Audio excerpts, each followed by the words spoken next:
各位观众朋友，大家好，欢迎收看11月16日AM新闻，我是嘉豪。今发生什么大事代？头先就来报现在。国内在今仔日增加一站带病入境的病例是一位印尼籍移工。另外，秋冬早晚可能会限制公共场所，就要公强制挂嘴安，违规者通罚15000块。台大最近发生3站大学生自我伤害事件，甚至有立委也讲生命线甲安心专线定拢接无通。台中捷运开始试营运，民众会当免费坐捷运，相关的问题日后也会一回做解释。新闻一开始，咱来关心国内疫情。国内在今仔日增加一站带病入境的武汉肺炎确诊病例，是一位印尼籍移工。另外，疫情指挥中心表示，后边国家疫情又再压起来了，也当咧规划秋冬专案。未来若准伫咧大卖场坐大众运输工具，无挂嘴安民众，上悬会当罚到15000块。也若讲到边境管制、病院扩大采检等等的措施，伫咧这礼拜三就会来公告啊。由我团队移工确诊，疫情指挥中心公布国内新冠肺炎新增加一个境外移入病例，按6控数，是印尼籍20多岁女性社福移工，伊伫今年11月7日来台工作，入境到即嘛无镜头，则是集中检疫期满前采检，后来才确诊。他在10月30号的时候，也曾经在母国印尼采检。鼻咽拭子，那时候 PCR 检验是阴性，更早以前也许有感染过，或者是说是在检验阴性之后才在出发当中感染到。因为后尾地区已经有第2波疫情，国内最近逐天差不多拢有境外移入的个案。指挥中心进前也预告要公布秋冬防疫专案，包括着边境、社区也加检验这3大方向。16个证是讲顶礼拜已经甲各县市卫生局开会讨论，未来伫大卖场、大众运输这部分场所会强制挂嘴安，无正相关罚15000。目前的研议是，这个公告会依据我们传染病防治法36跟37条来订定。那它的相关法则就是3000块到15000块。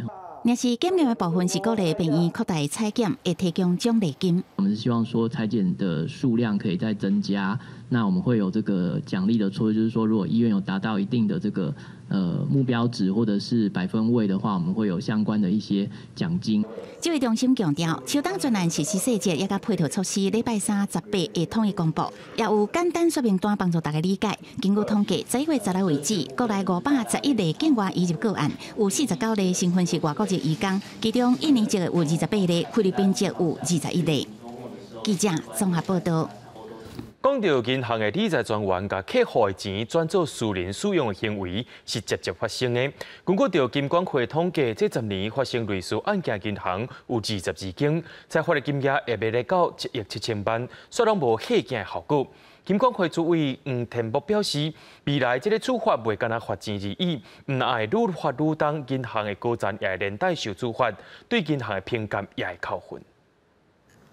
台新银行中和分行4周的理专涉嫌减少主导将近3亿，犯下银行史上金额上悬的大领客户存款案。金管会主委黄天木批评这件恶迹，讲以后绝对不是罚钱就准多线。以后对于这种理专弊案的罚款额度绝对要提高，公司治理评鉴的时候绝对扣分。如果有些案情严重的话，根本拒绝他接受被评鉴。我们表达一个态度，让社会大众、让外资投资人了解这些银行有做了哪些事情。金管会统计，在过去10年来，理专大领所营客户资金的备案总共35件，涉案银行22间，敢若是最近1年，除了台新银行理专的将近3亿。还有玉山银行、高雄凤山分行、前县判例理专所营客户1.09亿，玉山的邦桥保健分行理专也所营2位客户3600万。华南银行、新兴分行前县长的常理的24位客户将近2亿。银行银行的前县一位理专所营客户7000万的案件，总共裁罚的金额1.69亿。这也阁无包括今年也未处理的玉山银行加台新银行。理专经手的客户资金，小条的几落百万，大条是几落10亿。有一寡人客资金较侪，伤过分散，无定期去检查；也个就是伤过信任，婆啊，因也拢交互对方代替操作，理专才法度动卡手。彼此之间有私底下的金钱往来，比如说借贷，甚至于代抄，公私不分的情况下，更容易造成挪用客户的资金。对此，金管会伫咧去年发函要求银行公会。定出10多项防范措施，维护消费者权益的理专10戒，包括禁止代替人去保管、限制交易，也有理专的论调制度。不过，金融专家认为，这种代志是年过月深啊。认为金融检查银行的内控，拢只是跟他做表面的，应该是无定期、常期做金融检查，对涉案的银行发较当力，效果会较好。记者综合报道。讲到台大最近发生3件学生自我伤害，甚至是行地路行为。根据统计，今年到目前为止，国内校园的学生自我伤害所死亡人数已经有76人，比去年加了3成，而且算是愈来愈严重。教育部长潘文忠表示，已经要求学校对学生的辅导机制调来教室组，来帮助学生囡仔渡过难关。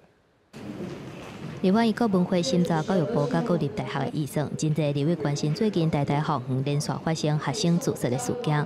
立委高虹安积极讲，各大学的学生辅导工作变革，敢若伫2018年执行过一届，而且敢若46%的大学通过，佮加上今年高达学生自杀死亡的人数已经比去年悬出2成8，教育部有必要来检讨。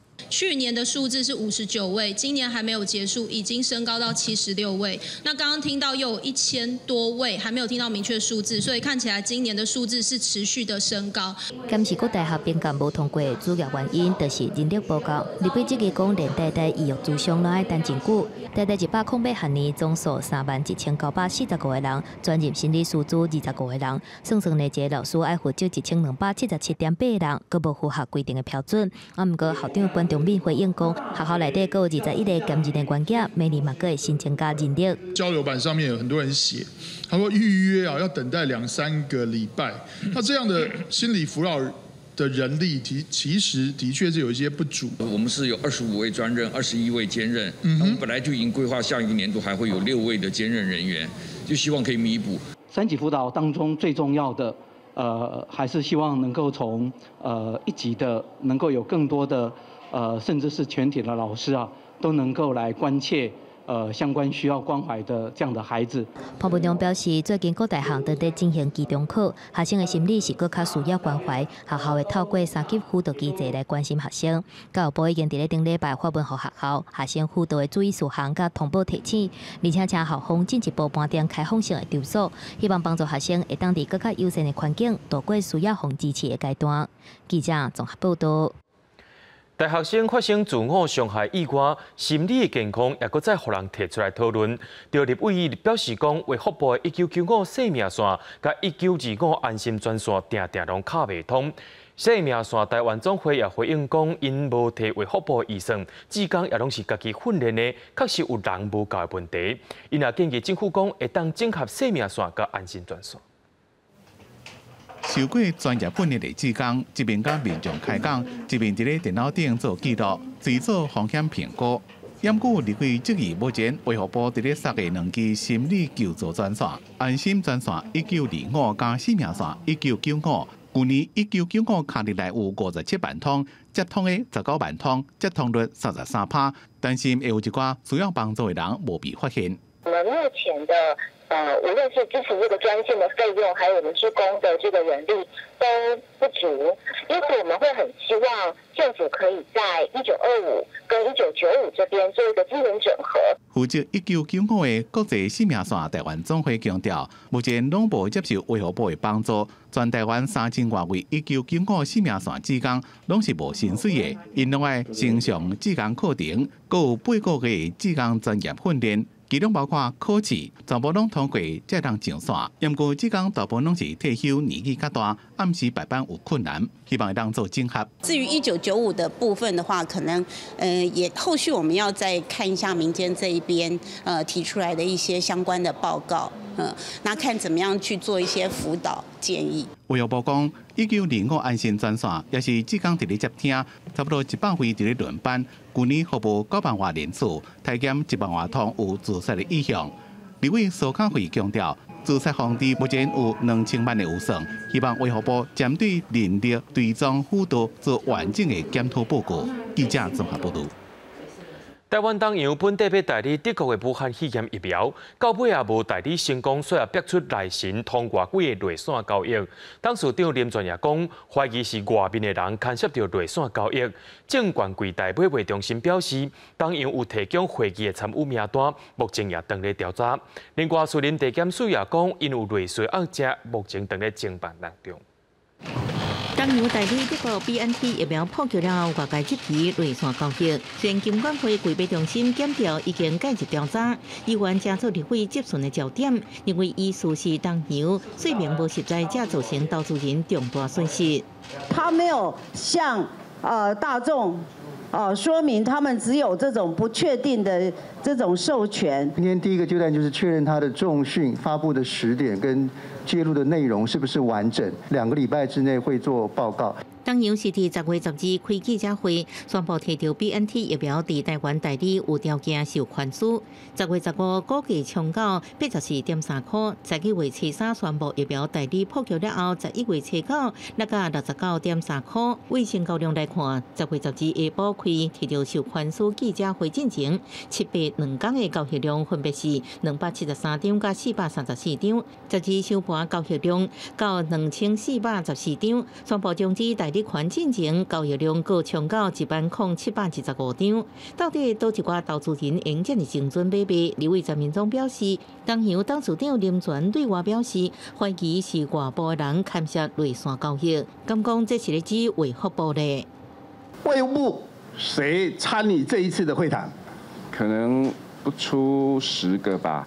我们不认为我们自己是会就做内线交易的人啦。记者会多次强调要配合政府机关、配合卫福部的要求，这都是我们看起来都是有条件的授权。我们有初步的资料分析之后，会送给检调单位办理。树林地检署检察长信箱也伫顶礼拜收到民众告发台湾当阳好亲像有内线交易的批。署检表示已经分案他治案，由检察官侦办，目前犯罪事实甲犯罪对象无明确，会继续调查，也会甲金管会联络，了解调查进度甲结果。记者综合报道。行政院的发言人丁一鸣近前因为网络毒片甲300种牛肉面的风波，行政院长苏贞昌也允准伊辞职的要求。发言人的部分先由秘书长李秉干兼要做，不过风波无因为发言人辞职就来结束，需要立委继续追赶，认为行政院甲网络毒片予特定的党团是违反行政中立的。行政院发言人丁一鸣替牛肉面事件的风波指挥。15暗时请示核准，因那立法院内政委员会原本邀请丁一鸣等行政院的官员，就制作文宣攻击在野党，严重违反行政中立专案报告，而且逢质询，16敢若有暂代发言人职务的秘书长李明安出席。会议进行受访的时阵指出，丁一鸣坚信要辞职。丁发言人有跟院长报告，表达他这个请辞之意。那经院长再三的慰留。因为他辞意甚坚，也有个人的生涯规划，所以就是同意他请辞。质询的时阵，民进党立委辛发辉批评调委甲国民党立委陈天才摆出无中立的议程，是为着要修理官员。不讲是因为立委的学养无好，要求行政院做简单好理解的图卡来解说政策，是在所难免。大家知道立法委员的学养并不高，所以有的你呢就拿一些文字拿一大叠来，我们大家读就觉得烦。就说你们做个图来了，这一次被拍到你们所制作的文宣，在这个模糊地带，我认为这个东西有值得商榷。甲执政党的立委好好质询行政院的时阵真无共款，在野党的立委是真大力谴责，国民党立委单独点批评行政院甲赌卡提供予特定的党团，违反行政中立法。做法上我们觉得可以不要那么尖锐了。他是不是提供给执政党的？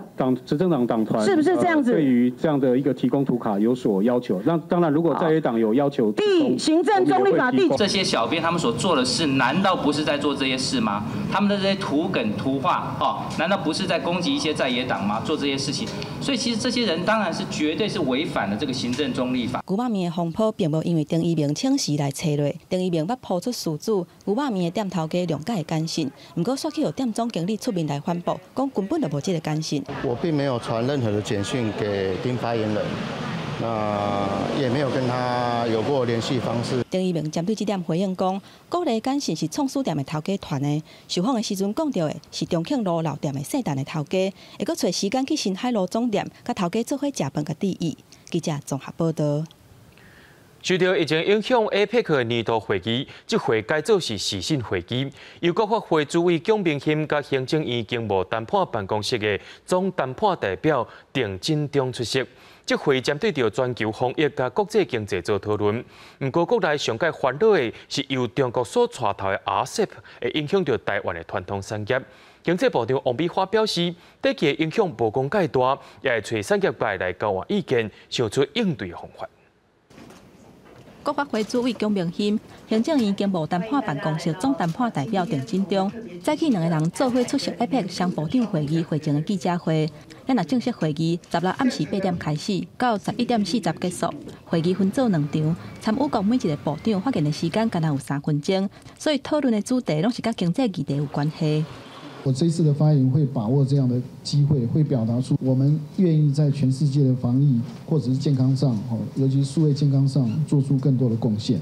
不过，民众要义的是，台湾无法度加入 RCEP， 经济规模要26兆的美金，占全球 GDP 差不多3成，15已经正式签署。部分的专家烦恼讲，台湾区域经济竞争力恐惊会去互变演化。不过，财政部长苏建荣认为讲，影响并无大。对 RCEP 国家的出口大概有70%是免关税，所以这些 RCEP 国家基本上他们原先就已经签订了 FTA， 从90%到92%。经济部长王美花指出，签署 RCEP， 国内钢铁、石化、纺织、甲机械等等的产业可能会受到冲击，而且强调讲，过去嘛捌争取加入 RCEP， 不过伫中国主导的 RCEP， 恐惊短期内台湾是无法度加入。我们要加入 RCEP， 要经过所有的RCEP 成员的同意。那中国如果提出台湾要遵守9·2共识，要遵守1国2制，大家觉得我们台湾可以接受吗？彰显台美的伙伴关系，那我们希望透过这样来强化双方的经济合作。对话的对象不是特定的政党或者特定的个人，而是跟美国政府的整体的这个对话。面对 RCEP 冲击，政府嘛是想尽办法。下晡经济部处长陈正奇带领工业局、甲国务局等等一群人，已经伫国际机场准备出发要去美国，参加台美经济欢迎谈判对话。也经济部长王美花甲其他部会代表是透过视讯伫台北连线。会议召开的时间会伫台湾时间20拜5暗时9点，全程是无公开，按算21半暝才会结束。而且讲台美双方对话了后，无排除会签署合作备忘录 MOU。记者综合报道。根据着香港媒体报道，中国当日规划要做一份台独分子的清单，只要是支持台独的相关人士，拢会防制裁。但是，陆委会也批评中国讲，这是故意伫咧压茶添火岛，要增加两坏对立。坚持一个中国原则，坚决反对和遏制台独分裂势力。2005年，北京通过反分裂国家法。15周年座谈会进前，中国人大委员长栗战书伫咧工作报告当中话讲，坚决反对台独。香港大公报报道指出，中国相关单位为着打击台独势力愈来愈插手的情形，当伫咧研究制定台独分子的名单，要针对相关的人士采取严格的制裁，而且重新追究责任。针对这点，陆委会认为讲，中共一向用压迫的手段来威胁异己人士。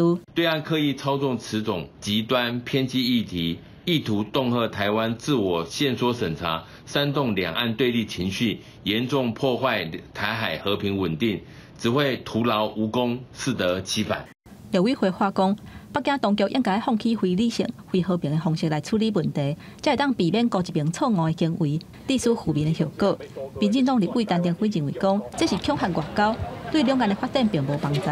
如果依照中国的标准，可能只有所谓的马英九们，这唯有2%的统派分子，真正统派分子不是在他们的名单之内。我觉得他这个应该是内宣的效果大于实质恐吓或者是制裁的效果。那我只是很担心，就是说他会变成是一个罗织罪名的一个未来可能会对不是主张台独的人。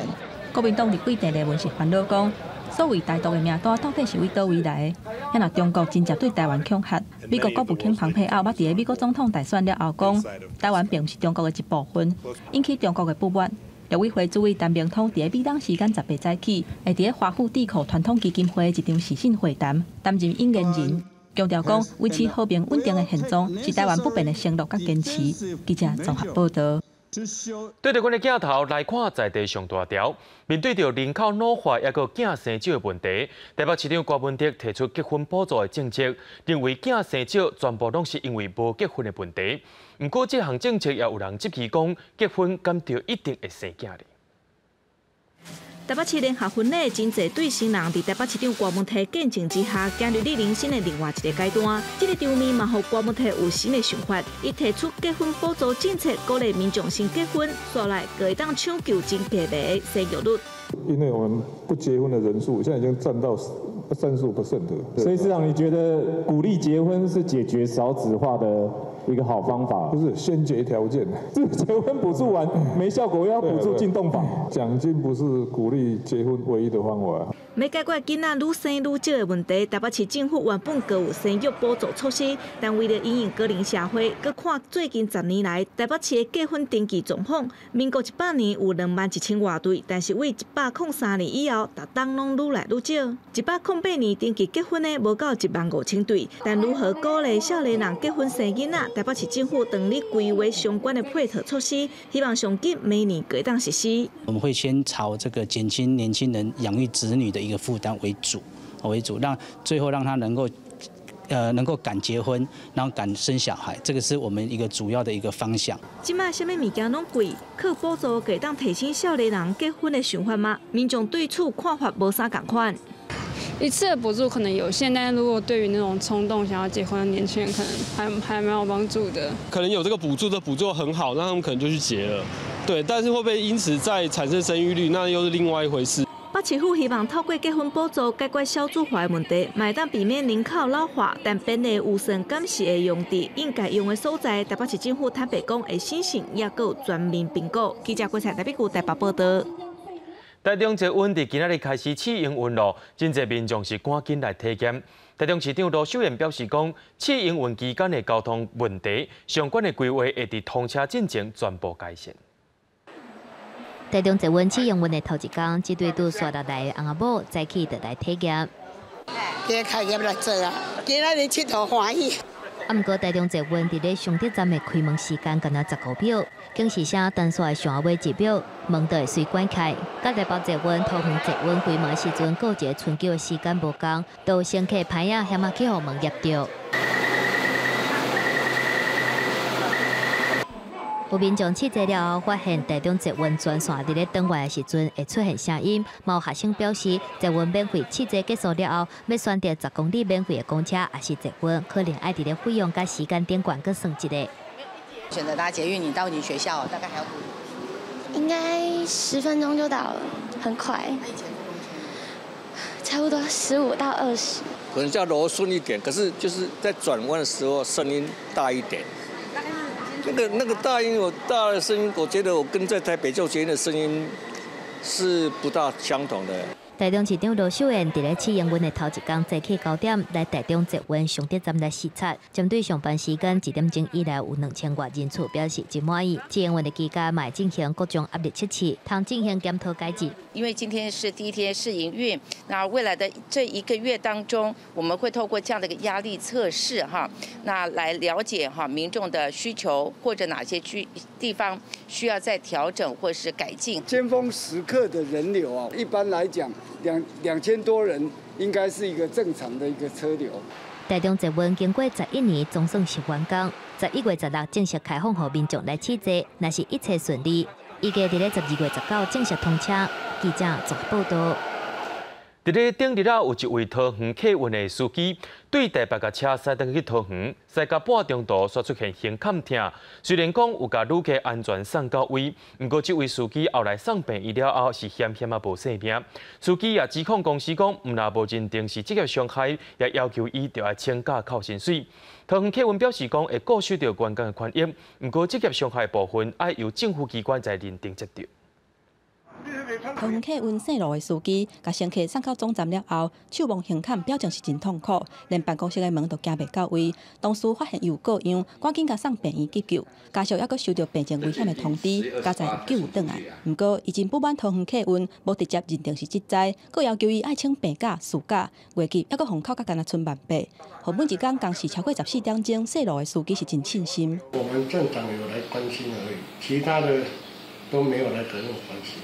我不知道他到底是有没有报，可是到现在都没有下文，我才自己去报，才自己去办职灾。这个姓罗的司机表示，9月14伊为台北驶车去桃园，还未载人客进前，就已经出现身体无爽快、吐的情形，而且考虑到这个路线1点钟才一班车，所以伊硬驶去国道。不过在这个过程当中，伊胸坎一直真痛，强要袂喘气，只好一手拿对胸坎，一手换handle路，顺利甲人客载到位。伊不满代志发生了后，公司的高层根本就无人来关心，除了爱甲假歇好了，还佫有留职停薪，嘛建议伊爱转入站务员。不过姓罗的司机讲，安尼薪水根本就无法度饲一家伙啊！立即通报劳检处进行职灾的通报。那进行职灾通报以后，劳检处主管单位这边也相当有关心的本案所以也来公司这一边了解。大概10月27号，我们已经函送给劳动部，目前在认定中。桃园客运强调讲，这个个案公司已经按相关的规定来通报，职灾的诊断爱予医师来认定。公司已经提供相关的资料，予劳保单位来调查。强调讲，若是认定是职灾，绝对袂予员工的权益受到损害。桃园市劳检处表示，案件已经送去劳动部来调查认定，过来就等结果出来。记者综合报道。国际上要紧，人讲是水火无情。香港油麻地有一间尼泊尔餐厅昨暗发生火灾，造成7个人死亡，11人受伤的悲剧。香港的警消人员表示讲，会遐严重的主要原因是倒压椅阻碍着道线路线，而且只有一个出入口。上界害就是建筑物上过老，无任何的消防系统。大火一直为窗仔门闻出来，边仔咧看的民众是看落会惊。消防员赶紧把受伤的人赶出来，伫顶仔骹随甲做 CPR 抢救。19暗时8点半，香港油麻地一栋4层楼的建筑严重大火，真侪人受困伫内底。虽然消防人员伫10分钟内就甲火拍花，不过袂少受伤的人，因为去互烟砸着伤昏去，全唔知人。7个人送病院了后救无倒来，11个人轻重伤，上细汉的死者敢若有9岁。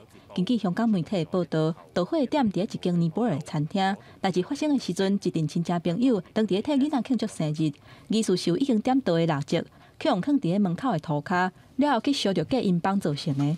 咁有好多一啲餐台嘅佈置。咁我哋嘅同事入到去救援嘅時候咧，係因為個火警嗰個嘅火勢猛烈咧，所有嘅被代救嘅市民咧，都係喺晒嗰個單位近住廚房最入嗰個位置喺度等待救援。消防人員指出，因為這個餐廳敢若有一個出入口，而且室內放真濟倒椅啊，要走出去有困難。加上這棟大樓已經真舊啊，並無任何的消防系統，才會造成死亡甲受傷的人遮爾濟。香港特首林鄭月娥伫迄天暗時發表聲明，表達悲痛的心情，嘛指示相關的部門要全力調查導火的原因。16早起，林鄭月娥嘛去火災現場視察，不過敢若踮伫遐10分鐘了後就隨離開，嘛叫香港人批評。即係嗰個大廈都係啲舊嘅唐樓嚟嘅，咁但係咧，即係喺呢啲舊區裏邊咧，即係有火警咧，其實一宗咧都可以係好嚴重嘅。這是2011年了後，香港死亡甲受傷上較嚴重的火災，而且空間小、厝價閣懸的環境，一直讓香港民眾真不滿。嘛有袂少厝頭家稱財違法，甲欠缺消防甲相關安全的設施的厝租出去，即馬閣發生重大意外，居住安全閣一個引起香港人的討論。記者綜合報道。講到美國總統大選的情形，目前選舉人票統計依然是拜登贏上濟。不過，Trump 在網絡頂頭表示，拜登贏是用造手的方式摕到勝利，甚至佢講要向法院提出大案件來挑戰這回選舉結果。不過，Trump 若真正落任無做總統，可能又要面對着各種的官司答辯。美國總統川普15日喺推特講，選舉被操控，所以贏。並且國家一個利利確確已經和各事實查證機構駁回舞弊指控。16半暝有個發文講，我贏到大選。兩個鬥本攏和推特以藍色嘅字體加注有爭議性、加內容加官方嘅消息無同嘅警語。外界讲川普15月推文介绍这选后第一遍公开承认对手拜登胜选。川普私人的律师朱利安尼讲无这种代志。No, far from it. What he's saying is more, I guess you'd call it sarcastic or a comment on the terrible times in which we live, in which the media has said he won. 拜登发表胜选演讲已经过1礼拜啊，川普无要交接政权的意思，提出拜登任命的新任政府白宫幕僚长柯林恩。15日的国家广播公司 NBC 新闻节目中讲，联邦总务署这礼拜就会发布当选确认，进行政权交接的工作。 If the president's prepared to begin to recognize that reality, that's positive. Donald Trump's Twitter feed doesn't make Joe Biden president or not president. The American people did that. What we really want to see this week, Chuck, is the General Services Administration issue that ascertainment so we can start to do the kinds of things you and I talked about a few minutes ago. Meet with these vaccine officials, kind of get the intelligence briefings for the president-elect, the vice president-elect. 另外，川普也推文有告讲，会向法院提大案件来挑战2020选举的结果。官司也未散，不过伊人确定，明年1月21日下台，无总统所享受的司法豁免权，恢复这平民的川普，会面临着性侵、诈欺、洗钱、偷赃税司法诉讼。4年来，因为总统豁免权而停来司法案件有6件，正伫咧被调查，一个将要被调查的刑事加民事诉讼，差不多30件。公司新闻采访报道。 咱拢知影讲战火无情，经过6礼拜战争战败亚美尼亚，同意甲控制几60年的土地，献予亚塞拜然。本地住伫遐的亚美尼亚族人搬线进前，甲住伫遐的厝全部放火烧掉，也甲所有物件全部赶走。伫村内真侪间厝拢着火，亚美尼亚族人伫咧离开前放火烧家己8大过厝，因为这个村所来爱交予亚塞拜然接管。 Сказали, что мы сегодня вечером, что рабочие сюда никого не было. Все. Завтра с утра уже не будет здесь. 伫亚塞拜然境内纳卡地区，长期以来由亚美尼亚分离主义分子掌控，几多年来谈判拢无法度达成和平条约。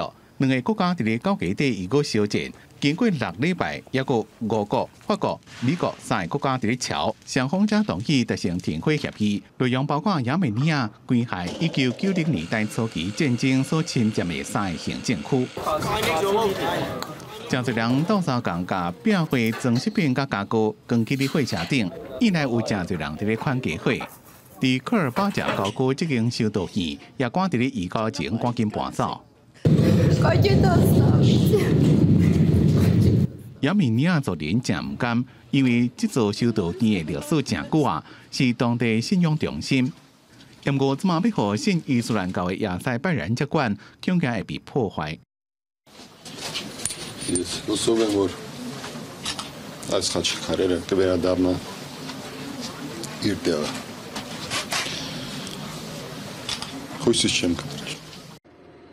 为了要确保移交过程和平，俄国总统普京13日记者会讲，俄罗斯的维和部队已经进驻伫亚美尼亚设过的新的边防站。Следует обратить внимание на то, что в районе Нагорного Карабаха возникли серьезные гуманитарные проблемы. Сейчас нам об этом было доложено. Число жертв, в том числе среди мирного населения, в результате боев превысило 4000 человек.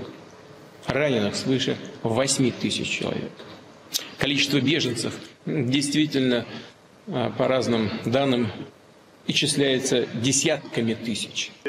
不过因为天气不好，和亚美尼亚军队甲平民无法度通过山区，向亚塞拜然提出延后接管，最后同意延到11月25日。记者综合报道。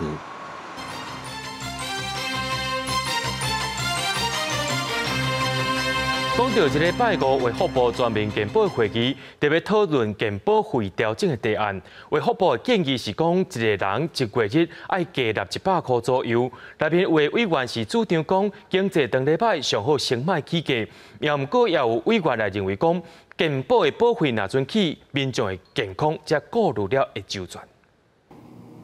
健保费可能一定爱起价啊！健保会这个拜5、20会开会讨论健保费率调整起价案件，因为卫福部长陈时中顶日捌表态，健保债务亏损扩大，健保费率是一定爱起。目前卫福部提出来版本费率超是5.25%到5.55%，比即卖费率4.69%是关键低，以及每一个人每一个月增加100块保费。针对这件代志，健保会委员有的人的看法不同。劳工的部分呢，每一年政府都拨200亿啊。那健保的部分，如果像今年的疫情这种状况之下，政府也应该考虑呢，可以来多一点的负担。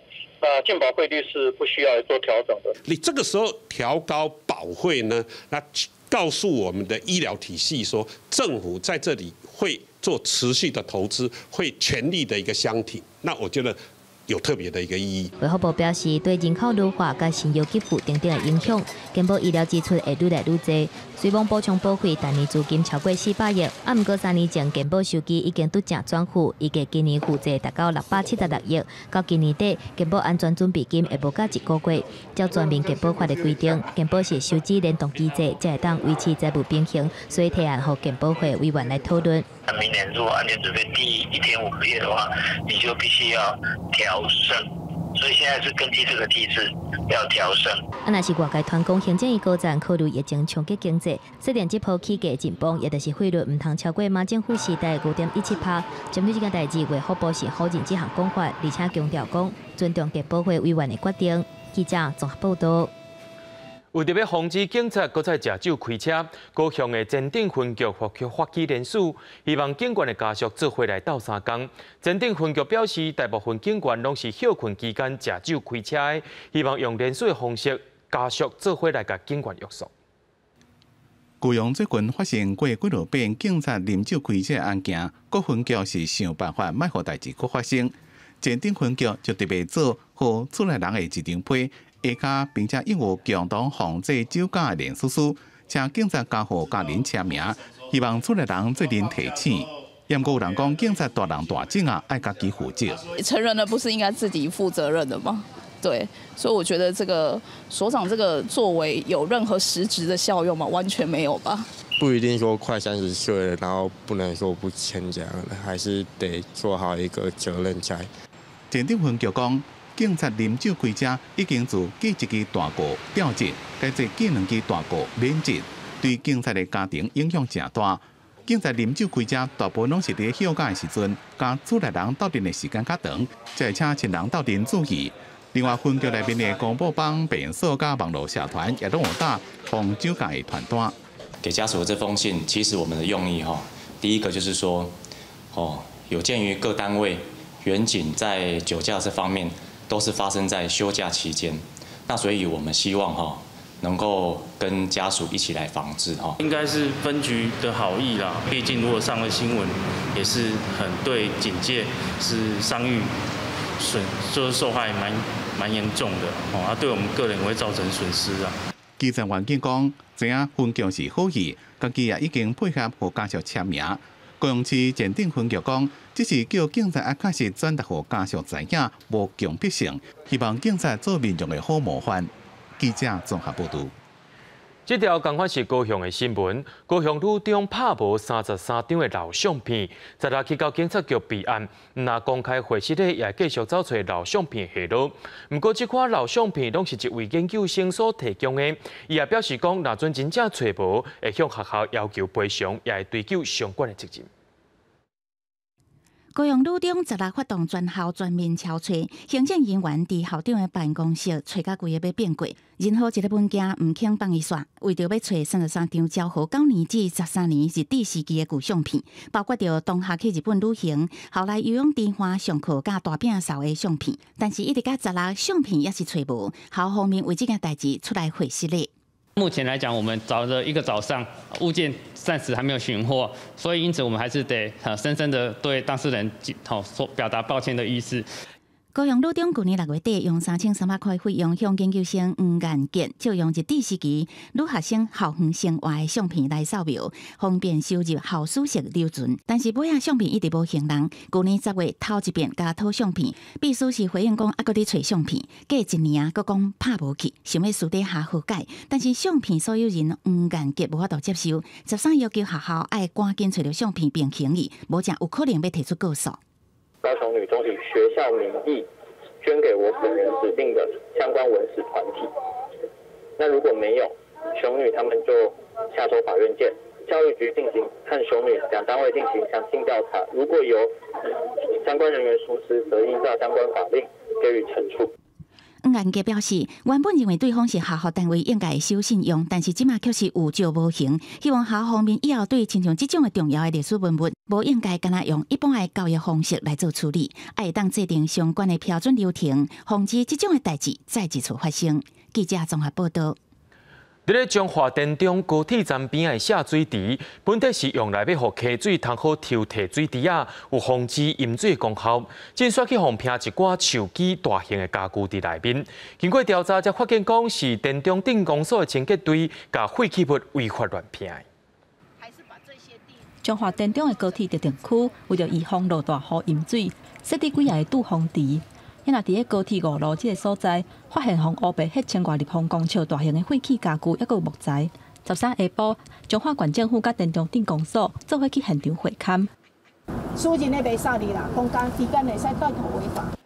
当地民众指出，要去高铁特定区4颗里的车路去互扎起来，一般的民众袂当入去。想袂到关系到高铁站安全的堵洪池，所去用乌白迄废弃物。就是水下无路，啊，遮较早是积水的。恁会使囤百姓话，会使啊！伊底摆明明是安，咱会使囤垃圾。但的拢是手机甲大型的家具，啊，因为阮田中镇大型的家具，互公所收是爱钱的。怀疑讲伊是收的了后，甲破碎拢甲摕来遮囥。田中镇公所承认这废弃物是清洁队暂时囥伫遮，不过强调讲并无影响到堵洪，抑个有抽水的功能。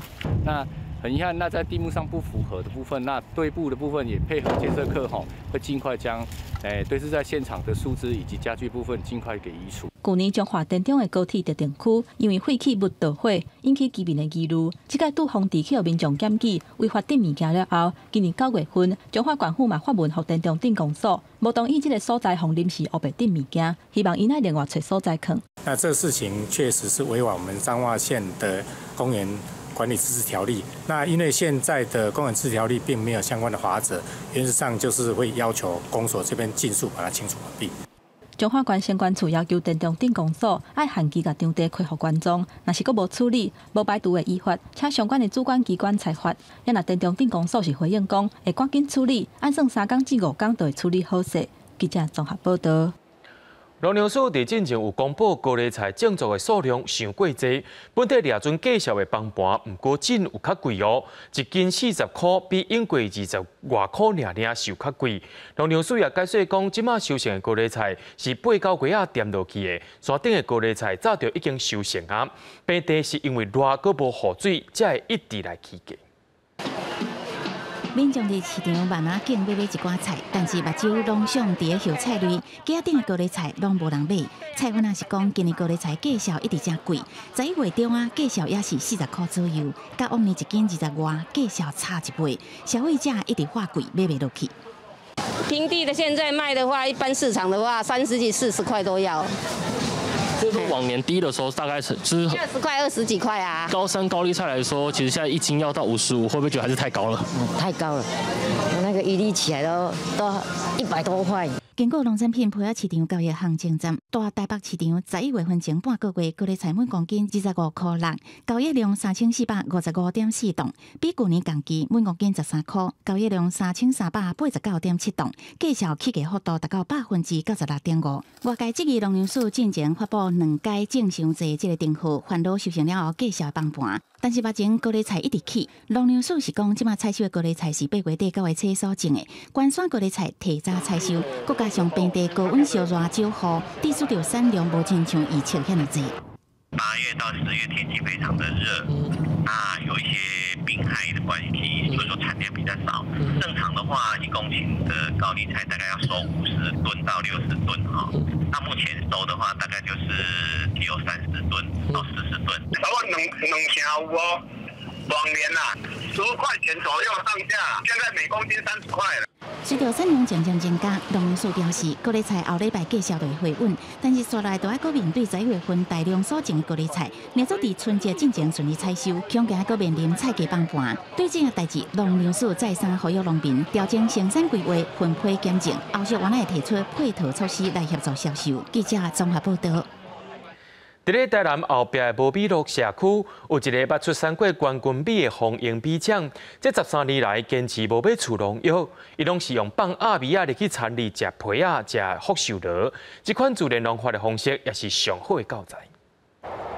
我见200只鸭伫田中行来行去，因为鸭是杂食性的动物，啥物拢食。来到田地，因食杂草也食虫。 甲成长的稻仔同齐共生。这里的环境、空气、水源都要很好，有生命的鸭子才能存在。一只鸭，逐工自早起到暗时伫田地四过行，都伫行来行去的时阵，会当输伫稻仔顶面的露水滴落来，减少蠓虫的滋生。稻仔共生就免喷农药，唔但减轻农民的工作，也会当种出更加健康、更加好食的稻米。它的鸭掌非常大，它的鸭掌大当中，它可以刺激稻子的根往下扎根，还有最重要的是，它很早就起来工作，然后把田里面的那个叶子的露水都会用不见了，就不会滋生很多病菌哈。它的排泄物还可以当肥料，所以呢，鸭子。 可以帮农民工作当中呢，让农民很轻松。虽然稻鸭共生，也会有大约1成的稻米伫生长的过程中，就叫鸭食掉。不过，红营米厂表示，几啊年来推广稻鸭共生，坚持友善耕作，因更加了解环境永续发展的重要，而且因的田都是一个上好的生态，是农教育的场合。记者综合报道。 伫咧台南的台湾文学馆，这个月推出新的文学展览，现场有真侪互动游戏，也互民众用上介轻松的方式了解到台湾文学的发展。你可以把自己的名字输入上去。你可能会晓用台语念家己的名，毋过要安怎写，会当靠这台电脑，佮家己倒做名片，变成你的名片。那这个名片差别不同之处在于，它是白话字拼写的。 来到这个展览，亲像来到游乐场，互民众轻松耍文学，甚至会当求一支签诗。我有得到一个大吉，那这个是翁闹的小说的句子，我们这里面有27个作家的句子。这是台湾文学馆新推出的文学展览，除了小解台湾文学的发展历史，展出侪作家的作品，文物嘛有趣味的体验，互民众轻轻松松就会当写诗做诗人。 透过触碰或者是聆听的方式，用更轻松的形态去接近文学，然后去认识文学。因为我们还是希望让大家能够从比较轻松的入门的方式去理解台湾文学的各种丰富的内容。哪算哪豆豆啊理解，尤其是台湾本土文学一路行过来是这么啊困难。 像白话字书写的这样子的标音系统，或者是很多不同的作家利用台语也好，用自己的母语也好所创作的文学，我们都设法让它能够被看见，也希望它能够跟我们所熟知的传统，比如说文学经典的那些作家一样的去看待它。现场分6个主题，对原住民的口传文学，到即马自由书写的年代，嘛看到台湾文学多元的内容。 记者陈家军赖为做台南报道。公司台语台甲嘉义在地阮剧团举办第2届台语口说表演工作坊，15开学迄一日，来自各地头学员，有人是想要学台语，有人是要学台语增加表演的机会。台语台也表示讲，希望对这届课程开始改变台湾影视产业发展，长期以来拢有重北轻南的现象。今仔日会来。 其实就是希望讲有这个机会会当练台语。课程拄啊开始上，大家人上台用台语自我小解。有的人是真好讲，嘛有人讲了袂煞拍。因拢希望上课了后，会用互台语听讲读写能力更较进步。因为即马学习的阶段，拢无法度讲到台语，所以感觉安尼真可惜，会常常甲台语放袂记，所以想要利用即个时间来学习台语。公司台语台甲家己推设台语戏剧的表演艺术团体韵剧团，搁一摆来合作，举办台语口说表演工作坊。 希望会用方便中南部对台语表演，或者是想要学习台语的人。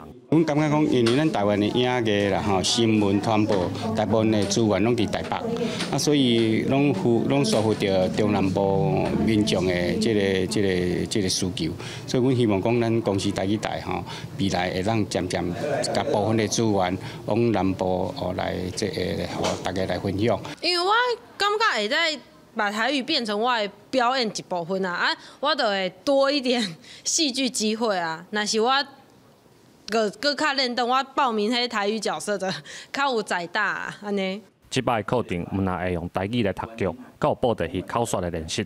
最后，还会甲阮剧团的团员排戏共同演出，展现合适的成果。 另外后壁佫会安排着即个声音表情的部分，吼，因为伫咧戏剧内底，你袂当讲像安尼呆呆呢，无味无素安尼，啊，增加迄个声音表情入的时阵，当然就会当互迄个表演佫较精彩，佫较丰富。咱定定咧讲，加一个语言，就加一个灵魂，然后所以其实你啊，加学一个语言，你会丰富你的表演性啦，因为你就知影讲哦，原来讲这个语言，你会使甲咱去表达无共款的情绪。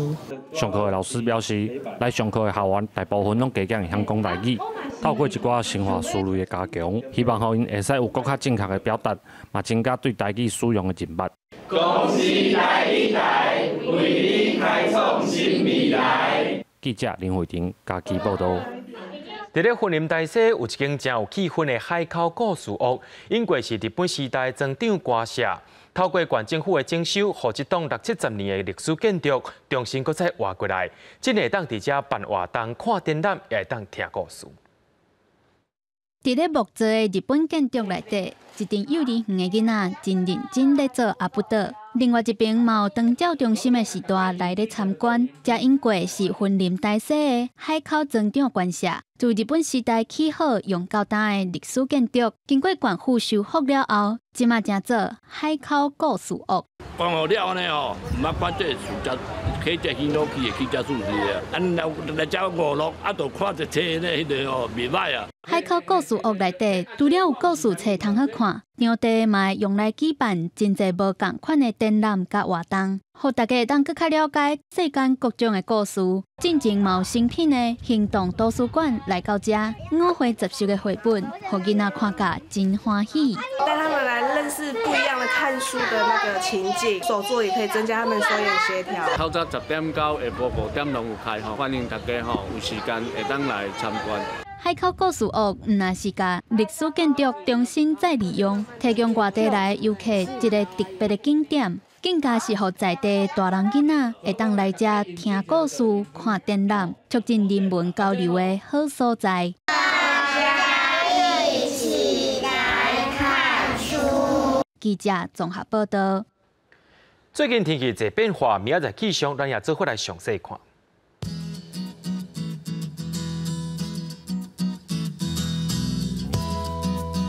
北部地区对20度到29度，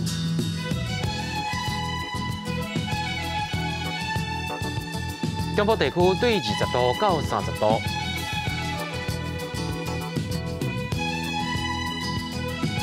南部地区对22度到30度，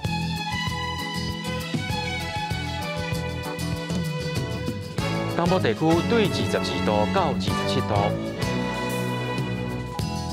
咱来看外岛地区，对19度到27度。新闻的最后，感谢各位观众朋友收看今日AM新闻，我是嘉豪，马上同一时间咱再会。